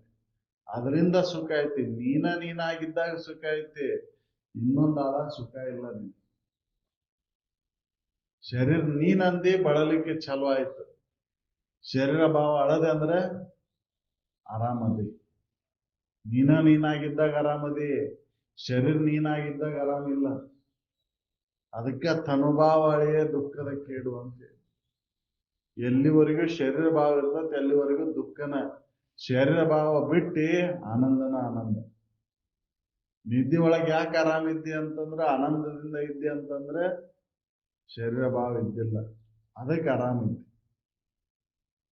ಶರೀರ ಭಾವವನ್ನು ಕಳ್ಕೊಳ್ಳುವಂತ ಒಂದು ವಿಚಾರ ವಿವೇಕ ಶಕ್ತಿಯನ್ನು ಬೆಳೆಸ್ಕೊಂಡಾಗ ಇದಕ್ಕೆ ಖಾತ್ರಿ ಆಗುತ್ತೆ. ಅದಕ್ಕೆ ಆ ವಿಚಾರ ನಿನಗೆ ಗಟ್ಟಿ ಆಗ್ಬೇಕಂದ್ರೆ ಇದನ್ನ ವಿಚಾರ ಮಾಡಿ ನೋಡ್ಕೊ. ಇದನ್ನ ನೋಡ್ಕೊ, ಒಂದೊಂದನ್ನ ಎಲ್ಲವನ್ನು ಆರೈದು ನೋಡು. ಇಲ್ಲೆನಿಸಿದ ನೇಹ ಪ್ರೀತಿ ಎಲ್ಲಿ ನೆಲೆಸೈತಿಪ್ಪ ಅಂತಂದ್ರೆ ತನ್ನ ಮೇಲೆ. ಅದರಿಂದ ಸುಖ ಆಯ್ತು. ಅದು ಮೂರನೇ ಲಕ್ಷಣ. ರಾಗಭಾವ ಮೊದಲಾದ ಈ ಘಟಾಳಿಗಳಿಗಲ್ಲದೆ ಹೇಗೈದು ತನ್ನೊಳಗಿಲ್ಲವಾಗಿ ವಿಚಾರಿಸೇ ನಿತ್ಯ ಸ್ವರೂಪನ್ನ ಕೇಳ್ತಾರವ್ರು. ರಾಗಭಾವ, ಪ್ರಧ್ವಂಸ ಭಾವ, ಅನನ್ಯ ಭಾವ, ಅತ್ಯಂತ ಅಭಾವಗಳು, ಅಭಾವ ಚತುಷ್ಟಯಗಳು ವಿಚಾರ ಮಾಡಿ ನೋಡಿದ್ರೆ ನಿನಗಿಲ್ಲ, ತೋರಿಕೆಗೆ ಅದಾವು. ರಾಗಭಾವ ಅಂದ್ರೆ ಮೊದಲಿಲ್ಲದ್ದು. ಗಡಿಗೆ ಆಗೋಕ್ಕಿಂತ ಪೂರ್ವದಲ್ಲಿ ಮಣ್ಣ ಐತಿ, ಮಣ್ಣಿನೊಳಗೆ ಗಡಿಗಿಲ್ಲ. ರಾಗಭಾವ ಇದು. ಪ್ರಧ್ವಂಸ ಭಾವ ಅಂದ್ರೆ ಒಡದ ಬಳಕೆ, ಅಲ್ಲಿಯೂ ಕೂಡ ಗಡಿಗಿಲ್ಲ, ಮಣ್ಣ ಐತಿ. ಅನನ್ಯ ಭಾವ ಅಂದ್ರೊಳಗೆ ಒಂದಿಲ್ಲ, ಘಟದೊಳಗೆ ಪಟ ಇಲ್ಲ, ಪಟದೊಳಗೆ ಘಟ ಇಲ್ಲ. ಅತ್ಯಂತ ಅಭಾವ ಅಂದ್ರೆ ಇಲ್ಲ. ಮೋಟ ಮರದನ ಕಳ್ಳ, ಮೋಟ ಮರದ ಕಳ್ಳನ ಇಲ್ಲ. ಕಳ್ಳನ ಭಾವನೆಯನ್ನು ತಾಳಿನಿ. ಬಂಜಿ ಮಗ, ಬಂಜಿಗೆ ಮಗನ ಇಲ್ಲ, ಮಗನ ಭಾವನೆಯನ್ನು ತಾಳಿ. ಈ ರೀತಿಯಾಗಿ ಅತ್ಯಂತ ಅಭಾವ ಅಂತಕ್ಕಂಥ ಈ ಅಭಾವ ಚತುಷ್ಟಯಗಳು ವಿಚಾರ ಮಾಡಿ ನೋಡಿದ್ರೆ ನಿನಗಿಲ್ಲ, ತೋರಿಕೆಗೆ ಅದಾವು. ರಾಗಭಾವ, ಪ್ರಧ್ವಂಸ ಭಾವ, ಅನನ್ಯ ಭಾವ, ಅತ್ಯಂತ ಅಭಾವ ಅಂತಕ್ಕಂಥ ಅಭಾವ ಚತುಷ್ಟಯಗಳು ನಿನಗಿಲ್ಲ, ಸಹಜವಾಗಿ ನಿನಗಿಲ್ಲಿವು. ನೀನು ಯಾವಾಗ್ಲೂ ಅದೇ. ಹಾಗೆ ಮಣ್ಣು ಗಡಿಗೆ ಆಗೋಕ್ಕಿನ ಪೂರ್ವದಲ್ಲಿ ಮಣ್ಣ ಐತಿ, ಗಡಿಗೆ ಆದಾಗ ಮಣ್ಣ ಐತಿ, ಗಡಿಗೆ ಒಡೆದ ಬಳಕ್ಕೂ ಮಣ್ಣ ಐತಿ. ಮಣ್ಣಿಗೆ ಬಾಧಕತ್ವ ಬಂದೇ ಇಲ್ಲ. ಮಣ್ಣಿನೊಳಗೆ ಗಡಿಗೆ ಆದ ಮೇಲೆ ನೀನು ಗಡಿಗೆ ನೋಡಾಕತ್ತಿ ಅಂತ ಮಣ್ಣು ಕಾಣವಲ್ದು. ಮಣ್ಣ ಐತಿ. ವಿಚಾರವಂತರು ಬುದ್ಧಿವಂತರು ಅದಕ್ಕೇನಂತಾರ? ಮಣ್ಣ ಅಂತಾರ. ಏನು ಮುಟ್ಟಿದೆ ಅಂತಂದ್ರೆ ಗಡಿಗೆ ಮುಟ್ಟಿದೆ ಅಂತ ಹೇಳ್ತೇವೆ ನಾವು. ಗಡಿಗೆ ಮುಟ್ಟಿದೇವ್, ಮಣ್ಣು ಮುಟ್ಟಿದೇವ್ ಅಂತಂದ್ರೆ ಮಣ್ಣ ಐತಿ. ಗಡಿಗೆ ಆಗೋಕ್ಕಿನ್ನ ಪೂರ್ವದಲ್ಲಿ ಮಣ್ಣ ಇತ್ತು, ಗಡಿಗೆ ಆದಾಗ ಮಣ್ಣ ಐತಿ, ಗಡಿಗೆ ಒಡೆದ ಬಾಳಕ್ಕೆ ಮಣ್ಣ ಐತಿ. ಮಣ್ಣಿಗೆ ಏನು ಬಾಧಕತ್ವ ಬಂದೇ ಇಲ್ಲ. ಹಾಗೆ ನೀನು ಯಾವಾಗ್ಲೂ ಅದೇ. ಅದಕ್ಕೆ ನಿತ್ಯ ಸ್ವರೂಪ ನೀನು ಅಂತ ಹೇಳಿ. ನೀನ್ ನಿತ್ಯದಿ ಯಾವಾಗ್ಲೂ ಅದೇ. ಇದು 4ನೇ ಲಕ್ಷಣ. ಇದನ್ನ ತಿಳ್ಕೊಂಡೆ ಅಂದ್ರೆ ನೀನು ಮುಕ್ತನಾಕಿ. ಇನ್ನ ಪರಿಪೂರ್ಣನ ಕೇಳ್ತಾರ ಅವರು. ಗಗನದಂತೆ ನಿರವಯವನ. ಗಗನಾದಿಗಳು ನಿನ್ನೊಳಗದ ಕಾರಣದಿಂದ ನಿಗೆ ಪೂರ್ಣ ಪದವೆಂದು ಗುರು ಶಂಭುಲಿಂದಲೇ. ಗಗನಾದಿಗಳು ಏನು ಪಂಚಮಹಾಭೂತಗಳು ನಿನ್ನೊಳಗ ಒಗದಾವು, ನಿನ್ನ ಇದಕ್ಕೆ ಆಧಾರ. ಈ ಪಂಚಮಹಾಭೂತಗಳು ಗಗನ, ವಾಯು, ನೀರು, ಅಗ್ನಿ, ಭೂಮಿ ಇವೆಲ್ಲವೂ ನಿನ್ನ ಆಧಾರದ ಮೇಲೆನ ಅದಾವು. ನಿನ್ನೊಳಗ ಒಗೆದ ಕಾಲದಿಂದ ನಿಗೆ ಪೂರ್ಣ ಪದವು. ಇದನ್ನು ತಿಳ್ಕೊಂಡೆ ಅಂದ್ರೆ, ನಿನ್ನ ನಿಜವನ್ನ ತಿಳ್ಕೊಂಡೆ ಅಂದ್ರೆ ನೀನು ಮುಕ್ತಿಯನ್ನು ಹೊಂದ್ತೀಯ. ನಿನ್ನ ನಿಜವನ್ನ ತಿಳ್ಕೊ. ನಿನ್ನ ನಿಜ ಅಲ್ಲದನ್ನ ನಾನು ಅಂತ ತಿಳ್ಕೊಂಡಿ, ಈ ಸುಳ್ಳನ್ನ ನಾನಂತ ತಿಳ್ಕೊಂಡೆ. ಅದಕ್ಕೆ ನಿನ್ನ ನಿಜವನ್ನ ತಿಳಿ ಮನುಷ್ಯ ಅಂದಾಗ ನಿನ್ನ ದುಃಖ ಹೋಗ್ತೈತಿ ಅಂತ ಹೇಳ್ತಾರೆ. ಇದು ಮನುಷ್ಯರಿಗೆ ಮಾತ್ರ ಸಾಧ್ಯ ಐತಿ. ನಿಜವನ್ನ ಅರಿದು ಮನುಷ್ಯರಿಗೆ ಮಾತ್ರ ಸಾಧ್ಯ ಐತಿ. ಅದನ್ನ ಬಿಟ್ಟು ನಾವು ಏನೇನೋ ಮಾಡಾಕತ್ತೇವಂತ ನಮ್ಮ ದುಃಖ. ನಾವು ಮನುಷ್ಯರು ಏನ್ ಮಾಡ್ಬೇಕು ಅಂತ ಮೊದಲೇ ಕರ್ತವ್ಯ ಏನಪ್ಪಾ ಅಂದ್ರೆ ತಮ್ಮ ನಿಜವನ್ನ ತಿಳಿಬೇಕು. ತನ್ನ ಮೊದಲದು ಅಂತ. ಅದಕ್ಕೆ ಪರತತ್ವ ಅಂಬುದು ಬೇರೆ ಘಟಿಸೋದು. ನೀ ಮೊದಲೇ ತಿಳ್ಕೊಯ್ದ ನೀನ್ ಯಾರು, ನೀನ್ ಅಲ್ಲದ್ದು ಯಾರು ಅನ್ನೋದನ್ನ ವಿಚಾರ ಮಾಡಿ ನೋಡಿ. ತನು ಇದೇನು ಎನ್ನೊಳಗೆ ಬಂದಿದ್ದಕ್ಕೆ ಈ ಭಾವ ಶರೀರ ಮೊದಲೇಕಿತ್ತನು. ಶರೀರ ಭಾವ ಮೊದಲೇಕಿದ್ದಿಲ್ಲ. ಇದು ಮಗು ಆಗಿದ್ದ ನೋಡ್ರಿ, ಶರೀರ ನಾನು ಅನ್ನೋದು. ಅದಕ್ಕೆ ಬಿದ್ದೇನ್ ಅನ್ನೋದಿಲ್ಲ, ಎದ್ದೇನ್ ಅನ್ನೋದಿಲ್ಲ, ನೋವಾಕೈತಿ ಅನ್ನೋದಿಲ್ಲ, ಹಸಿವು ಆಕೈತಿ ಅನ್ನೋದಿಲ್ಲ, ಏನೂ ಇದ್ದಿಲ್ಲ. ಆರಾಮಿತ್ತದು. ಹೆಂಗೆ ಇದನ್ನು ಕಲ್ಕೊಂತ ಬಂತು, ಶರೀರ ನಾನು ಅಂತ ಕಲ್ಕೊಂತ ಬಂತು, ಅವಾಗ ಸಂಕಟ ಚಾಲು ಆಯ್ತು. ಮೊದಲಕ್ಕೆ ಏನು ಇದ್ದಿಲ್ಲ, ಅದು ಹೆದರಿಕೆ ಅನ್ನೋದೇ ಇದ್ದಿಲ್ಲ. ಹಿಂಗ ಹುಳನ ಹಿಡ್ಯಾಕ್ ಹೋಗ್ತಿತ್ತು, ಸಿಕ್ಕಿದ್ದನ್ನು ಬಾಯಾಗ ಹಾಕೊಂಡಾಕ್ ಹೋಗ್ತಿತ್ತು. ಅದಕ್ಕೆ ಒಳ್ಳೇದೈತಿ ಕೆಟ್ಟದ್ದೈತಿ ಅನ್ನೋ ಭಾವ ಅದಕ್ಕೆ ಇದ್ದಿಲ್ಲ. ನನಗೆ ಅದರಿಂದ ಅಪಾಯ ಐತಿ ಅನ್ನೋದು ಗೊತ್ತಿದ್ದಿಲ್ಲ, ಏನೂ ಇದ್ದಿಲ್ಲ, ಆರಾಮಿತ್ತದು. ಹಂಗೆ ಇದಕ್ಕೆ ಕಲ್ಕೊಂತ ಬಂತು, ಹಂಗಂಗೆ ಸಂಕಟ ಚಾಲು ಆಯ್ತು. ಒಂದೊಂದು ಕಲ್ಕೊಂತ ಬಂತು. ತಾನಲ್ಲದನ್ನ ತಾನಂತ ಕಲ್ಕೊಂತ ಬಂತು. ಅದನ್ನ ಒತ್ತಾಯದಿಂದ ಹೇರ್ಕೊಂತ ಬಂದೀವಿ ನಾವು. ಇದಕ್ಕ ತಲೆ ಅಂತಾರ, ಇದಕ್ಕ ಕಣ್ಣು ಅಂತಾರ, ಇದಕ್ಕ ಕಿವಿ ಅಂತಾರ, ಇದಕ್ಕ ಕೈ ಅಂತಾರ, ಕಾಲ್ ಅಂತಾರ, ಇದಕ್ಕ ದಿಬ್ಬ, ಇದಕ್ಕ ಹೊಟ್ಟಿ ಅಂತ ಕಲಿಸುವಂತ ಬಂದೀವಿ. ಇದೆಲ್ಲವೂ ಕೂಡಿದ್ದ ನೀನ ನೋಡಪ್ಪ, ಇದಕ್ಕೆ ಇಟ್ಟಂತ ಹೆಸರ ನಿಂದ ನೋಡುವ. ಇವೆಲ್ಲ ನೀನ ಅಂತ ಕಲಿಸುವಂತ ಬಂದೀವಿ. ಅದಕ್ಕೆ ಸಂಕಟ ಚಾಲು ಆಯ್ತು. ಆ ಹೆಸರಿಗೂ ಕೂಡ ಒಂದ್ ಸ್ವಲ್ಪ ಹೆಂಗಾರ ಕರೆದ್ರೆ ಸಿಟ್ಟು, ಕ್ರೋಧ. ಅಂತ ಹೆಸರು ಸಾಕಷ್ಟು ಮಂದಿ ಬದವು. ನನಗ್ ಹೆಂಗ್ ಬೇಕಾದಂಗ ಕರಿತಾನ್ರಿ ಅವ. ಹೌದು. ಇದನ್ನ ಹಿಡ್ಕೊಂಡ ಇವಂತನ ದುಃಖ ಆಗೈತಿ. ಇದನ್ನ ಬಿಟ್ಟಾಗ ಆರಾಮದೇವು. ಅದಕ್ಕೆ ಇದನ್ನ ಬಿಡ್ಬೇಕಂದ್ರೆ ನೀನ್ ಯಾರು, ನೀನ್ ಅಲ್ಲದ್ ಯಾರು ಅನ್ನೋದನ್ನ ವಿಚಾರ ಮಾಡಿ. ತನು ಇದೇನು, ಎದರಿಂದ ಜನಿಸ್ತಿದ್ವು, ಏನು ನಂಬಿ ಕೆಲಸ ಮಾಡಾಕತ್ತವು, ಇದನ್ನ ವಿಚಾರ ಮಾಡಿ. ಇದು ಈ ಭಾವನೆ ಯಾಕೆ ಬಂತು ನನ್ನೊಳಗ, ಶರೀರ ನಾನನ್ನುವಂತ ಭಾವ ಯಾಕೆ ಮೂಡ್ತು ಅನ್ನೋದು ವಿಚಾರ ಮಾಡಿಲ್ಲ ನಾವು. ಇದು ಅಜ್ಞಾನದಿಂದ ಈ ಭಾವ ಮೂಡೈತಿ. ಅದಕ್ಕೆ ಜ್ಞಾನವನ್ನು ಮಾಡಿಕೊಂಡಾಗ ಇದು ಬೇಕೈತಿ ಅನ್ನೋದು ಖಾತ್ರಿ ಆಕೈತಿ. ಈ ವಿಚಾರವನ್ನು ಮಾಡಿದ್ರು. ಅದಕ್ಕೆ ಅವ್ರ ಅನುಭವಗಳ ಸುಮ್ಮನೆ ಯಾಕೆ ನೀನು ಇದನ್ನ ಮಾಡ್ತೀನಿ, ನಿನ್ನ ನಿಜವನ್ನ ತಿಳ್ಕೊ. ನೀನ್ ಯಾರು, ನೀನ್ ಅಲ್ಲದ್ದು ಯಾರು ಅನ್ನೋದನ್ನು ವಿಚಾರ ಮಾಡಿ ನೋಡ್ಕೊಂಡೆ ಅಂದ್ರೆ, ಈ 5 ಲಕ್ಷಣಗಳ ಮುಖಾಂತರ ನಿನ್ನ ನಿಜವನ್ನ ಅರಿತೆ ಅಂದ್ರೆ ಈ ತೋರಿಕೆ ಭಾವ ಅಳದ ಇರುವಿಕೆಯಲ್ಲಿ ನೆಲೆಸ್ತೀವಿ. ಅವಾಗ ನೀನು ಸುಖದಿಂದ ಇರ್ತೀವಿ ನೋಡುವ. ಅದು ಬಿಟ್ಟು ನಾವು ಏನೇನೋ ತಿಳ್ಕೊಂತ ಹೊಂಟೇವಂತ ನನ್ನ ದುಃಖ.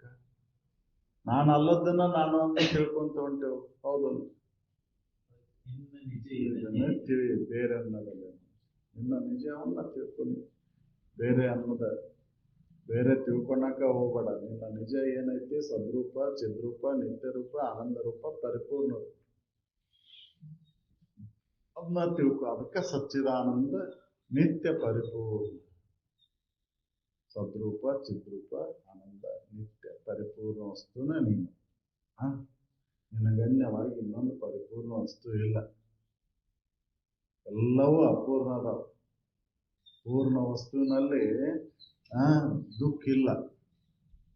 ಆ ಪೂರ್ಣ ವಸ್ತುನ ನೀನಂತ ತಿಳ್ಕೊಂಡೆ ಅಂತ ನಿನ್ನ ದುಃಖ ದೂರ ಆಗ್ತೈತಿ. ಶರೀರ ಅಪೂರ್ಣವಾದಂತ ಈ ಶರೀರ ನಾನಂತ ತಿಳ್ಕೊಂಡೇನಂತನ ದುಃಖ. ಈ ಭಾವ ಅಳಿ ದುಃಖದ ಕೇಡಾಕೈತಿ. ದುಃಖ ನೀನು ದೂರ ಆಗ್ಬೇಕಂದ್ರೆ ಈ ಶರೀರ ಭಾವನೆ ಬಿಡು. ಇದನ್ನ ಪ್ರತಿದಿನಾನು ಬಿಟ್ಟು ಹೋಗ್ತೇವ್ ನಾವು. ಈ ಶರೀರ ನಾನಂತಕ್ಕಂತ ಭಾವನ ಪ್ರತಿದಿನಾನು ಬಿಡ್ತೇವು. ನಿದ್ರಾವಸ್ಥೆ ಒಳಗೆ ಬಿಟ್ಟು ಹೋಗ್ತೇವು. ಆದ್ರೂ ಕೂಡ ಮತ್ತೆ ಎಚ್ಚರಿಕೆ ಬಂದ ತಕ್ಷಣ ಮತ್ತ ಶರೀರ ನಂದು. ವಿಷಯ ವಸ್ತುಗಳಿಂದ ಸುಖ ಆಯ್ತು ಅಂತ ನಾವು ಬೆನ್ನತ್ತೇವಂತ ನಮಗ್ ದುಃಖ. ಅವನ್ ಬಿಡು, ಶರೀರ ನಾನು ಅನ್ನುವಂತ ಭಾವನೆಯನ್ನು ಬಿಡು. ಏನೋ ಪ್ರಾರಬ್ಧ ಕರ್ಮದಿಂದ ಬಂದೈತಿದ್ದು, ಇದನ್ನ ಮುಂದೆ ತೀರಿಸಿ ಇದನ್ನ ಈ ಭಾವನೆಯನ್ನ ಕಳ್ಕೊಳ್ಳೋಣ ಅಂತ ನೀನು ಹೆಚ್ಚು ವಿಚಾರದೊಳಗೆ ತೊಡಗಿದೆ ಅಂದ್ರೆ ನಾನು ಯಾರು, ನಾನು ಅಲ್ಲದ್ದೆ ಅನ್ನೋದನ್ನು ವಿಚಾರ ಮಾಡಾಕತ್ತಂದ್ರೆ ಇದು ನೀನು ಅಲ್ಲದ ಭಾವನೆ ಎಲ್ಲ ಗಟ್ಟಿ ಆಗಿದ್ದ ನಾಶ ಆಗಿ ನಿನ್ನ ಭಾವನೆ ಗಟ್ಟಾಕೈತಿ. ನೀನು ಯಾರ ಮುಂದೆ ಗಟ್ಟಾಕೈತಿ, ಅವಾಗ ನೀನು ಸುಖದಿಂದ ಎಲ್ಲಿಗೆ ಬರ್ತೈತಿ ಅಂತ.